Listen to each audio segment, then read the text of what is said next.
présence à cette cérémonie des vœux aux habitants du centre-ville. Je voulais saluer les élus qui sont nombreux présents dans cette salle ce soir, et saluer en particulier Laurence Lefebvre, adjointe au quartier du centre-ville et aux îles depuis 6 ans, et que je tenais à remercier publiquement ce soir pour sa pugnacité dans les missions que je lui ai confiées, et notamment dans le centre-ville où elle a en particulier suivi de près tous les chantiers. Ils ont été nombreux, et il y en a encore d'ailleurs en cours, et je pense notamment au chantier de la rue Montas et de la rue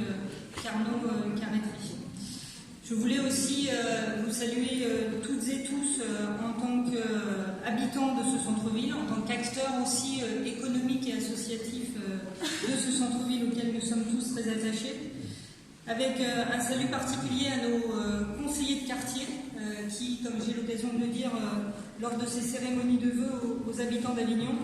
ont décidé aussi de participer à cette intelligence collective qui fait avancer notre ville. Je voulais aussi remercier l'ensemble des agents municipaux, et notamment ceux et celles qui sont positionnés dans nos mairies annexes et qui travaillent du coup dans un lien étroit avec les adjoints de quartier. Et je pense notamment donc aux agents de la mairie annexe du centre-ville qui est située, vous le savez, à la Maison Manon. Mais je pense aussi à tous les agents municipaux qui sont nos agents de présence sur la voie publique, à la fois agents de la sécurité publique et notamment nos policiers municipaux, mais aussi les agents de la tranquillité publique, les médiateurs, les agents qui sont sur la prévention de la voie publique et également nos gardiens de soi, ainsi que nos équipes de propreté urbaine. Puisque j'en suis à cette dimension de remercier les équipes de la sécurité, je voulais avoir un salut particulier ce soir pour cette cérémonie de vœux ici dans cette salle des fêtes de la mairie d'Avignon et dans cette maison commune qui est l'hôtel de ville, pour Michel Gontard, le premier adjoint, qui m'a aussi accompagné tout au long de ce mandat.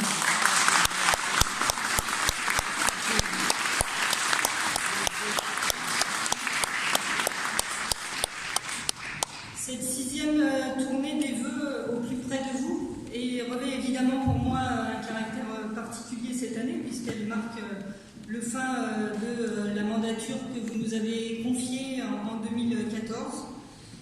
Mais au-delà d'être une tradition protocolaire, ces cérémonies de vœux nous donnent l'occasion aussi d'avoir un moment de partage et de convivialité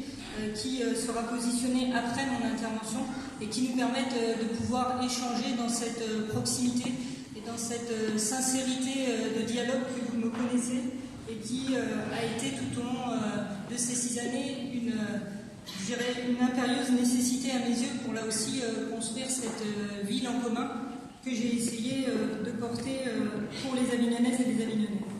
Mais justement, cette 6e cérémonie de vœux, elle revêt aussi un caractère particulier parce qu'elle s'inscrit dans le cadre d'un temps électoral, puisque vous savez que le début de l'année 2020 sera marqué par les échéances municipales les 15 et 22 mars prochains. Et le code électoral est très précis sur ce que peuvent dire et ce que ne peuvent pas dire les maires sortants. Et donc par rapport à l'habitude que j'avais prise depuis 5 ans, à la fois de balayer l'année qui venait de s'écouler et de pouvoir dresser les perspectives de l'année à venir, je serai beaucoup plus concise dans mon propos, ce qui n'est pas forcément un exercice facile, je le dis aussi, puisque de ne pas parler de ce qui vous a motivé pendant 6 ans, là, il y a un côté un peu de frustration en moi, mais je vais quand même essayer de parler d'Avignon, puisque je pense que de toute façon, c'est cette ville qui nous rassemble tous et vous êtes nombreux présents ce soir.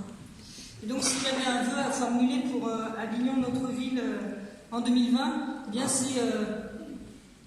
de faire en sorte que cette année soit la meilleure pour elle et aussi, évidemment, pour nous tous. Bravo.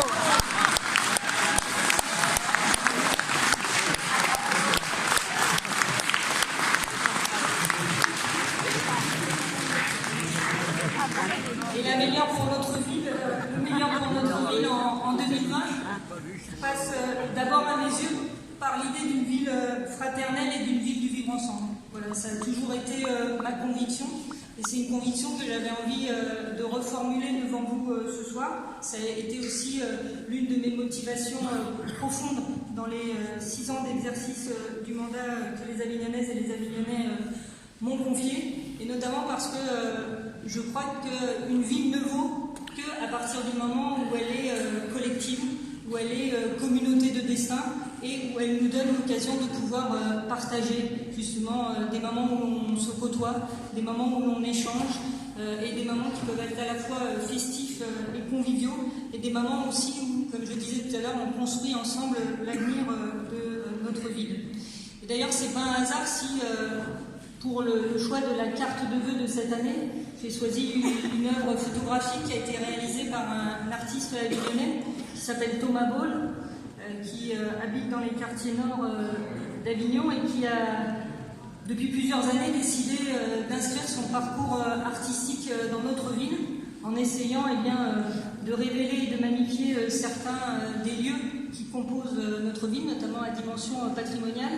mais qui a aussi pour caractéristique de construire son parcours artistique, comme beaucoup d'ailleurs d'acteurs culturels avignonnais, en partageant ce parcours artistique avec les Avignonnaises et les Avignonnais, et notamment avec les jeunes générations. Et cette photographie qui s'appelle « Les mains de la République », pour moi, elles sont bien ce symbole de la ville fraternelle que j'appelle de mes vœux pour 2020.